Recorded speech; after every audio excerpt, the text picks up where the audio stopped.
Hola, ¿qué tal? Yo soy Alejandro Mosqueda y el día de hoy tenemos un tema bastante interesante desde mi punto de vista. Si bien en el canal ya habíamos hablado del concepto del falo, el día de hoy lo vamos a trabajar desde el texto que ustedes me pidieron vía Instagram y justamente el texto es significación del falo, la significación del falo. Un texto de 1958 en donde Lacan va a ir desarrollando la noción de falo y su significación. Bueno, recuerda que si te gusta el contenido de este canal, puedes suscribirte, darle a la campanita para no perderte ninguno de los videos, estar al tanto de todo lo que vayamos publicando por acá, darle like al video si es que te gusta, compartir, seguirnos en nuestras redes y ahora sí, sin más, comencemos. Bueno, comencemos a pensar el texto de hoy. Vamos a irlo desglosando, vamos a ir viendo algunas características del mismo, de lo cual Lacan va a desarrollar su concepto, o el concepto, vamos a decir que le da vuelta al concepto de falo. Hay algo que seguramente van a escribir en los comentarios, y es que si el falo para Lacan no es el pene, no es una parte anatómica, entonces ¿por qué seguirle llamando de esa forma? Y a eso no tengo respuesta. Seguramente por tradición analítica, mala tradición analítica posiblemente, o por alguna otra cuestión. Sinceramente no podría responder a esa pregunta. Pero bueno, si se debe cambiar el concepto, probablemente sí. Probablemente es momento de comenzar a cambiar el nombre de dichos conceptos. Al fin y al cabo, la idea original o la idea fundamental del concepto será la que tendrá que mantenerse o no. También habrá que ver. Sin embargo, vamos ahora sí con el texto. Lacan comienza a hacer una crítica. Y esto es muy importante que den cuenta de ello, ¿saben? Porque comienza a decir, habla sobre la castración inconsciente, ¿no? Y cuando habla de la castración inconsciente, empieza a decir algunas cosas que en realidad lo que está haciendo es criticar. Parece que Lacan está proponiendo esto que dice, pero en realidad lo que hace es criticar. Lo que va diciendo al inicio es que la castración tiene una función de nudo, en donde justamente lo que anuda es la estructura dinámica y los síntomas, ¿no? La estructura dinámica de los síntomas, neurosis, psicosis y perversión, ¿no? Por otro lado, también va a regular, ¿no? Hace ese anudamiento de la regulación del desarrollo de las personas, ¿no? Es decir, cuando las personas se comienzan a identificar con un sexo u otro. Entonces, este primer momento, que parece que Lacan está proponiendo eso, al menos esta es mi lectura, me parece más bien que es una crítica, porque justo nos dice en la primera página, y no hay que irnos como muy lejos, ahí mismo lo dice, hay aquí una antinomia interna a la asunción sobre el hombre de su sexo. ¿Por qué no debe asumir sus atributos sino a través de una amenaza, incluso bajo el aspecto de una privación? Entonces, desde ese punto, Lacan comienza a ver ver y criticar, mejor dicho, esta cuestión de la idea de la castración que se tenía en la época y que yo podría decir que todavía se tienen actualmente en el campo psicoanalítico, ¿no? Lacan comienza su escrito justamente con esta crítica, además de cuando habla de la castración, obviamente el otro concepto que está íntimamente relacionado será la idea del falo, la cual también guarda ciertas aporías. Y aquí nos pone un desarrollo que justamente tiene que ver con las niñas o las mujeres, en donde justo el psicoanálisis hasta ese momento, y vuelvo a repetir, creo que todavía pasa desgraciadamente en muchas ocasiones, empieza a desarrollar lo que se desarrolla en 3 ensayos de la teoría sexual, ¿no? En Freud, y que posteriormente con otros analistas vuelve a hacer lo mismo. Es decir, el primer punto que marca es la idea de la niña como que se cree castrada, ¿no? O sea, la niña cree que está castrada. Por otro lado, se cree o se propone la idea de una madre fálica. En un tercer tiempo, o en un tercer punto, menciona que la la idea de la castración, ¿no? La significación de la castración llega solamente al dar cuenta de que la madre está castrada también, ¿no? Y por último punto, la fase fálica como primera maduración. Entonces, Lacan empieza con estas críticas justamente y vamos a ver lo que él mismo menciona. Esta ignorancia es muy sospechosa de desconocimiento en el sentido técnico del término falo, y tanto más cuanto que a veces es totalmente inventada. Entonces, lo que está haciendo Lacan en estas 2 primeras páginas, por lo menos, es criticar lo que se conocía, lo que se entendía de la castración y del falo. No es hasta Ernest Jones que comienza a figurar la relación o una mejor relación, por decirlo de alguna forma, entre la idea de castración y deseo. Lacan entonces se dedicará en este primer momento a denunciar los desvíos y las cosas que extravían los conceptos, cómo se toman los conceptos y terminan extraviándose, desde el mismo Freud incluso, ¿no? Y él va a proponer entonces, y ahí es donde empieza lo que Lacan propone, más allá de lo anterior, ciertos resultados, él le llama a esta investigación que va haciendo, y es justamente el primer resultado que propone es que necesariamente toda articulación analítica debe estar relacionada con el significante. Esto, menciona, no es posible anteriormente. Freud no lo pudo haber logrado, ya que carecía de la noción de significante. No sé si esto es como para rescatar un poco a Freud, pero lo que sí es que es cierto, Freud no tenía la posibilidad de pensar el significante lacaniano, es lo que me gustaría agregar, ¿no? Porque el significante lacaniano no es el significante ni de Saussure ni de Jacobson. Eso hay que tenerlo bien en cuenta, ¿no?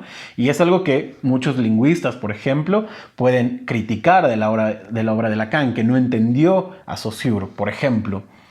Y es más bien que Lacan toma los conceptos de la lingüística y los modifica a su conveniencia, podemos decirlo, ¿no? Y entonces crea el significante, mejor dicho, el significante lacaniano. Obviamente, Freud carecía del significante lacaniano.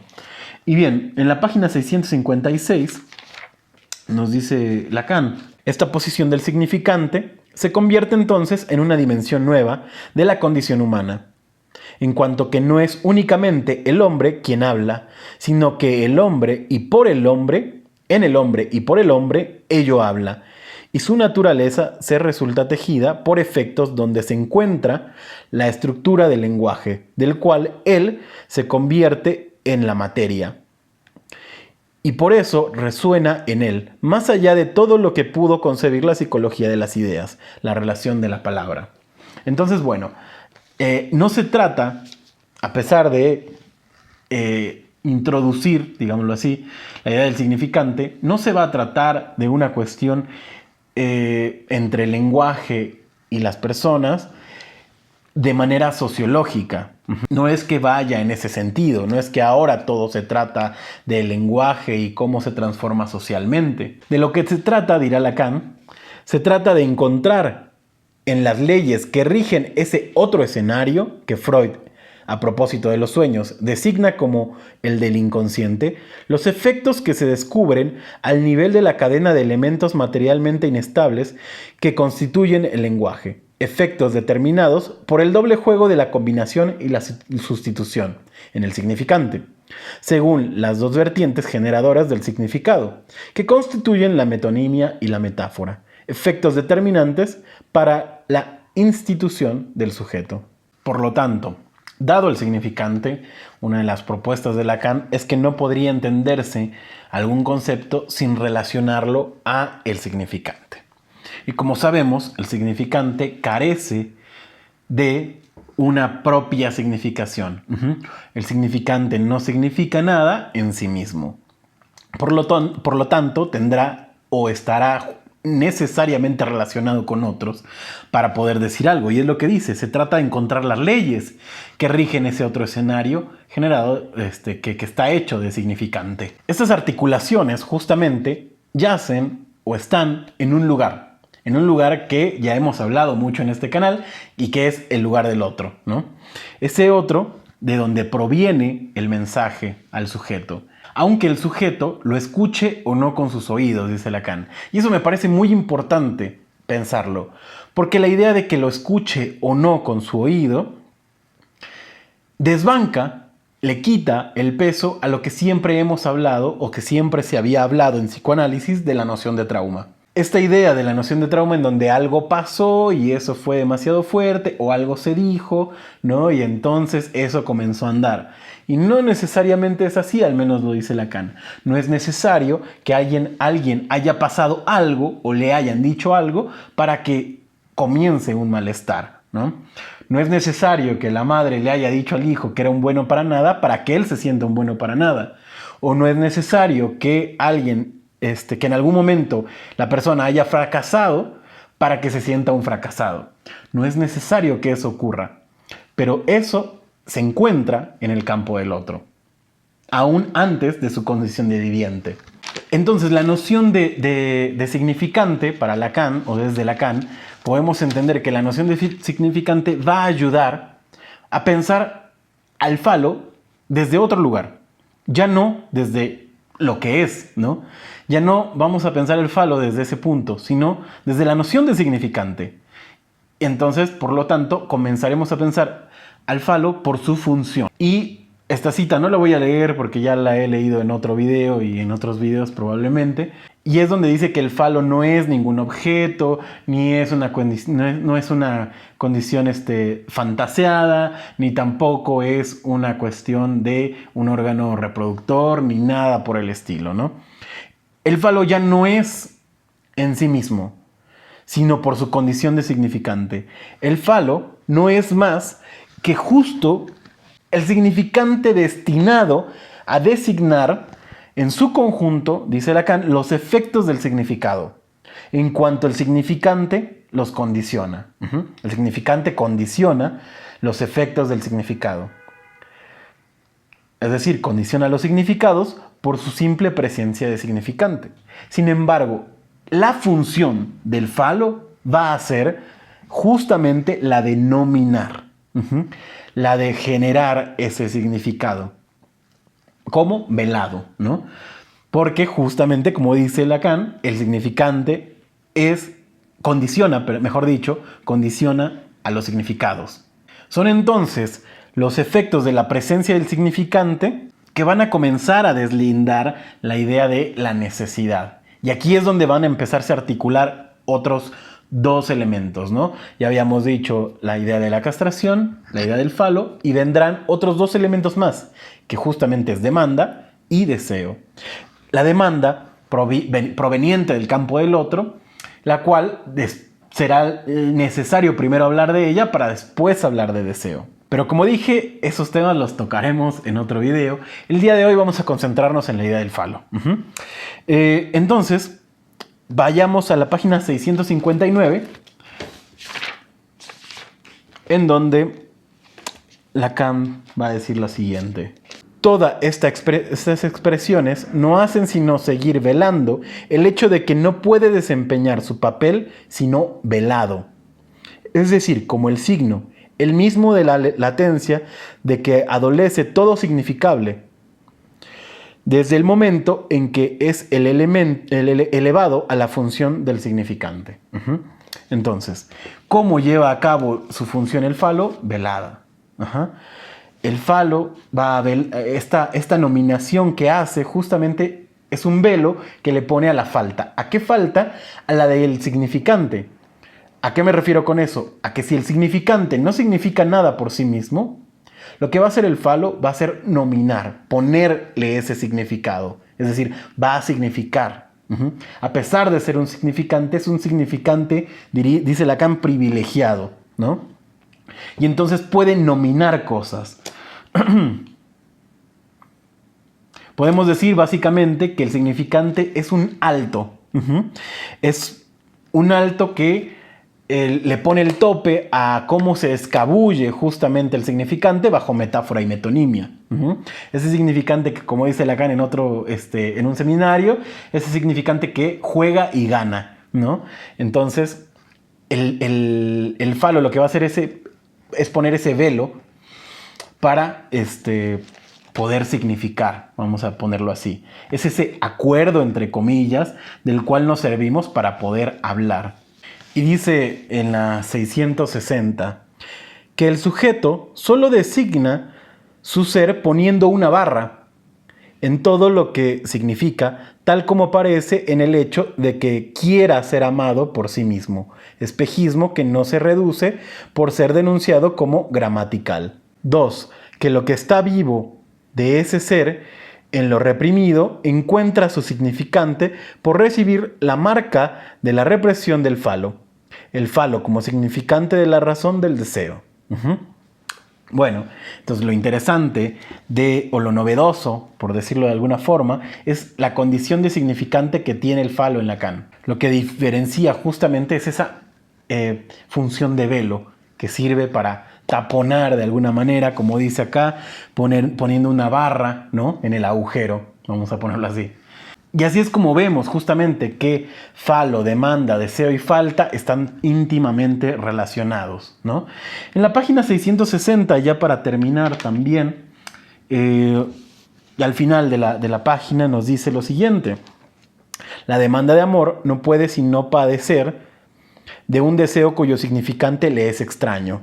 Si el deseo de la madre es el falo, el niño quiere ser el falo para satisfacerlo. Así la división inmanente del deseo se hace sentir ya por ser experimentada en el deseo del otro, en la medida en que se opone ya a que el sujeto se satisfaga presentando al otro lo que puede tener de real que responda a ese falo, pues lo que tiene no vale más que lo que no tiene, para su demanda de amor que quisiera que lo fuese. El problema no solo está o no solo estará en la idea de velar la propia falta. Como decía hace rato, para designar su ser pone una barrita. Sino también, o lo que hace más complicado todo esto, es que lo que intenta el sujeto es poner esa barra, pero en el otro. No para barrarlo en ese sentido, sino para obturar su falta. Lo que quiere el sujeto es obturar la falta en el otro, para que haya alguien que no le falte. Y ahora bien, lo interesante, o el juego, ¿no?, la relación con el falo que tendrá el sujeto, será entonces o girará alrededor del ser o de tener el falo. O soy lo que te hace falta, o tengo lo que te hace falta. Pero el punto será siempre obturar esa falta. Y es por esa idea que el sujeto se ofrece para satisfacer, o no, mejor dicho, para velar la falta del otro. Para eso, o así, es como podíamos entender en este escrito la idea del falo. Bueno, espero haber sido claro. Vamos a dejar el día de hoy hasta aquí. Demanda y deseo ya lo iremos tomando del mismo texto si quieren para desarrollarlo en otro video. Bueno, recuerden que nos pueden seguir en las redes sociales, Instagram, Facebook y TikTok. Y no me voy sin antes recordarles que nosotros no lo sabemos todo, pero podemos estudiarlo juntos. Hasta la próxima.